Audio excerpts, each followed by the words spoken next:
மனிதன் இயேசுவை விசுவாசித்தானேயானா மரிச்சாலும் பிழைச்சிருவான், மரிக்காமலும் இருப்பான் அப்படின்னு ஆண்டவர் சொல்றார்.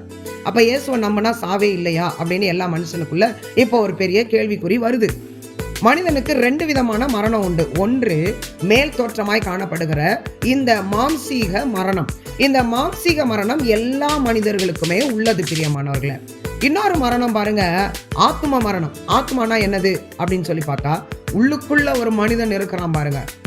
ஒரு பொருளை நம்ம திருடிட்டோம், அதை கண்டுபிடிச்சு நீ தானே எடுத்த அப்படின்னு கேட்கும்போது இந்த மேல் தோற்றத்தில் இருக்கிற புறம்பான மனுஷன் சொல்றான், ஐயோ இல்லை நான் எடுக்கல, எனக்கு தெரியாது அப்படின்னு சொல்லி பொய் சொல்லி தப்பித்துக் கொள்ளுகிறான். ஆனா உள்ளுக்குள்ள ஒரு மனிதன் இருக்கிறான் பாருங்க, அதுதான் ஆத்துமா பிரியமானவர்களே.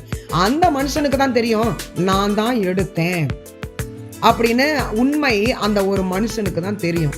அந்த ஆத்துமா என்கிற உள்ளான மனிதன் மரணம் அடைந்தானேயானால் பரலோக ராஜ்யத்தை சுதந்தரிக்க முடியாது. இந்த ஆத்துமா மரணம் எல்லா மனிதனுக்குமே வராது. இயேசு கிறிஸ்துவை விசுவாசிக்கிறவர்களுக்கு ஆத்தும மரணம் வராது. எப்படி வராது?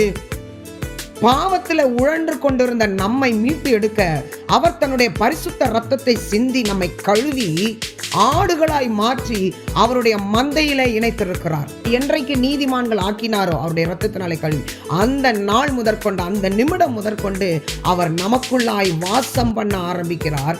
வாசம் பண்ணும் பொழுது ஒரு சாதாரண சின்ன தவறை கூட உடனே அவர் நமக்கு உணர்த்துகிறார் பிரியமானவர்களே. இயேசு கிறிஸ்து வாசம் பண்ணுகிற ஒரு மனிதன் சாதாரண தவறையும் நினைத்து மனம் கசந்து அழுது மனம் திரும்புகிறான்.